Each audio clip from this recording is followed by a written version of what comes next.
দাদার স্লোগান কি ছিল, আশা করি আপনারা সহযোগিতা করবেন। নারায়ে তাকবীর, নারায়ে তাকবীর, নারায়ে তাকবীর। যারা এই দলটাকে ধরে রাখার দায়িত্ব নিয়েছিল গত 17 বছর 18 বছর, তাদের সকলকে সম্মান দেওয়ার দায়িত্ব আজকে আমাদের। এই মাইক ধরতে পারার সুযোগে কিছু কথা বলে ফেলতে চাই। বাংলাদেশ জাতীয়তাবাদী দল এখন সবচেয়ে বড় দল। আমি আপনাদেরকে যেই কথাটা বলতে চাচ্ছি যে যখন বাংলাদেশ জাতীয়তাবাদী দল রাঙ্গুনিয়ায় ইলেকশনের প্রোগ্রাম বা ইলেকশন নিয়ে আলাপ আলোচনা করার সুযোগ পেয়েছে, শওকত আলী নূর সাহেব আমাকে পরামর্শ দিল যে যেই এলাকাটাকে এক জামানায় আওয়ামী লীগ বলতো যে এটা আওয়ামী লীগের ঘাঁটি, শওকত চাচা আমাকে বলল যে চাচা বিসমিল্লাহ আমরা ওখান থেকেই করি। আজকে আপনাদের সকলকে আমি বলে রেখে যেতে চাই,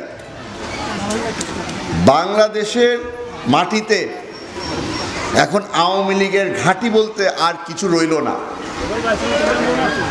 আওয়ামী লীগের নেত্রী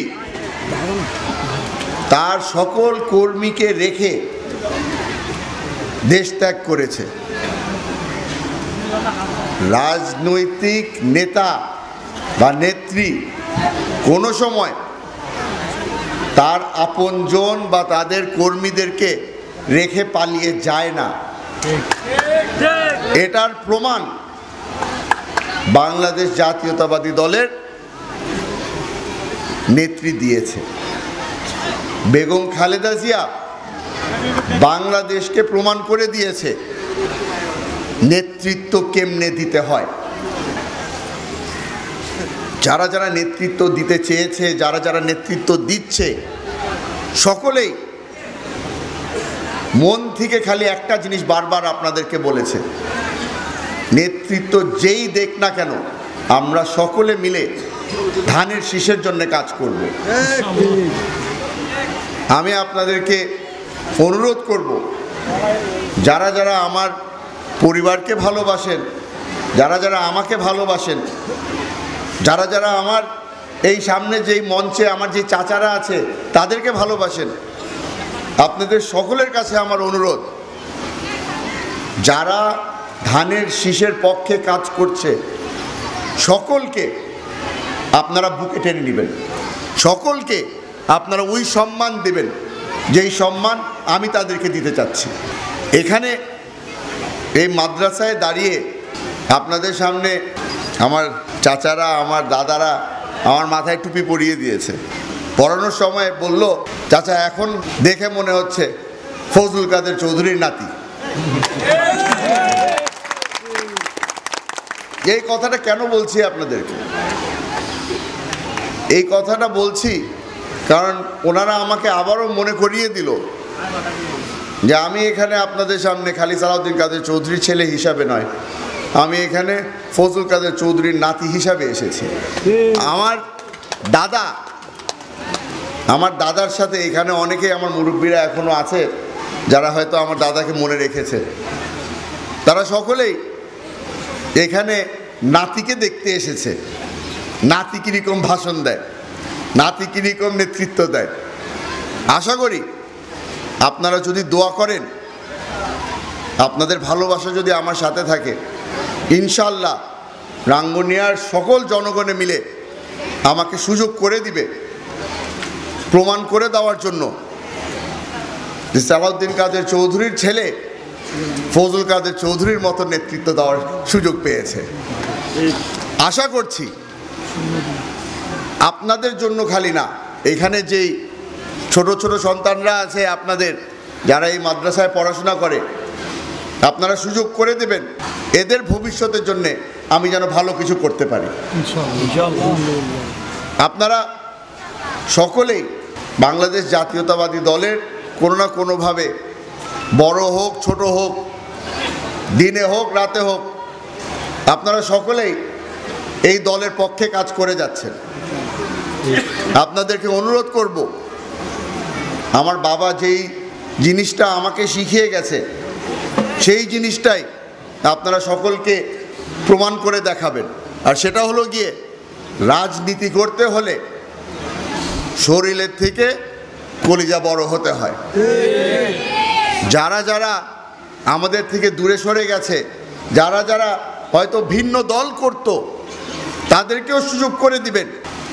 আগে হয়তো ভুল হয়েছে, এখন সিরাতুল মুস্তাকিম সহি পথে চলে আসার আমরা সুযোগ করে দিচ্ছি। রাঙ্গুনিয়াকে যদি আমাদের সুন্দর ভবিষ্যৎ দিতে হয়, তাহলে আমাদের সকলের একসাথে কাজ করতে হবে।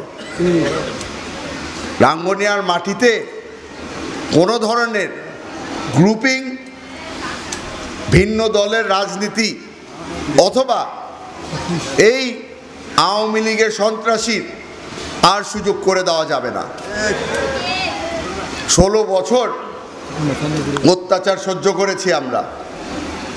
আপনাদের কাছে অনুরোধ, আমাদের উপর দিয়ে যে অত্যাচার তারা চালিয়েছে, এই ধরনের অত্যাচার আমরা যেন কারো উপর না করি। আমাদের রাঙ্গুনিয়ার জন্য নতুন স্লোগান হতে হবে, ভালোবাসার রাঙ্গুনিয়া। এখানে নোংরা রাজনীতির আর জায়গা নেই, এখানে আমাদের গ্রুপিংয়ের আর জায়গা নেই। আপনাদের সকলকে অনুরোধ করছি, যারা যারা রাঙ্গুনিয়ার পক্ষে কাজ করতে চায়, যারা যারা ধানের শীষের পক্ষে কাজ করতে চায়, সকলকে সুযোগ করে দেবেন। মানুষকে সম্মান দিতে পয়সা খরচ হয় না, খালি মনটা বড় হতে হয়। বাবা, আমি এই জিনিসটা সবসময় বলি, আবারও আপনাদের সামনে বলছি, আব্বা মারা যাওয়ার সময় আমার জন্য হয়তো অনেক সম্পদ রেখে যেতে পারেনি, কিন্তু আসল সম্পদ রেখে গেছে, ওটা হচ্ছে গিয়ে মানুষের ভালোবাসা, মানুষের দোয়া। এই শিক্ষা আমি পেয়েছি আব্বার থেকে। আশা করি এই একই রাস্তায় আপনারাও হাঁটবেন। তারেক রহমান সাহেব সিদ্ধান্ত নিয়েছে যে সালাউদ্দিন কাদের চৌধুরীর ছেলেকে রাঙ্গুনিয়া থেকে ধানের শীষ হাতে রেখে নির্বাচন করার সুযোগ করে দেওয়ার। কারণ ওনার বিশ্বাস, রাঙ্গুনিয়ার মানুষ অলরেডি ভোট দিয়ে ফেলেছে ধানের শীষের পক্ষে। আপনারা যারা এখানে আছেন, আপনাদের দায়িত্ব খালি একটাই, তারেক রহমান সাহেবের এই বিশ্বাস যেন কোনোভাবেই না ভাঙে। আমাদেরকে দায়িত্ব দেওয়া হয়েছে, আশা করি আপনারা সহযোগিতা করবেন, এই দায়িত্ব যেন আমি সুন্দরভাবে পালন করতে পারি। আমরা সকলে মিলে একসাথে পালন করব। সামনে যখন দেখা হবে আপনাদের সাথে, মঞ্চ আরো বড় হবে, নেতাকর্মী আরো বেশি থাকবে, নির্বাচনের ব্যাপারে অনেক বক্তব্য রাখা হবে। আপনারা যারা যারা এখানে আছেন, আপনারা সবাই হবেন গিয়ে ধানের শীষের সৈনিক। আমার খালি অনুরোধ একটাই, আপনাদের আশেপাশে যারা এখনো সিদ্ধান্ত নিতে পারেনি, তারা ধানের শীষের পক্ষে কাজ করবে কি করবে না, আপনারা তাদের বাড়িতে বাড়িতে গিয়ে তাদেরকে আশ্বস্ত করবেন যে ধানের শীষ অনেক বড় দল, এই দলে সবার জন্য জায়গা আছে। আপনাদের কাছে আমি অনুরোধ করব, এই যে ছোট ছোট বাচ্চারা যারা আছে, তাদের ভবিষ্যতের ব্যাপারে চিন্তা করে আপনারা এমন কোনো কাজের সাথে লিপ্তে যাবেন না যেটার কারণে বাংলাদেশ জাতীয়তাবাদী দলের নামে কোনো আঘাত আসে। আপনাদের থেকে বিদায় নিচ্ছি।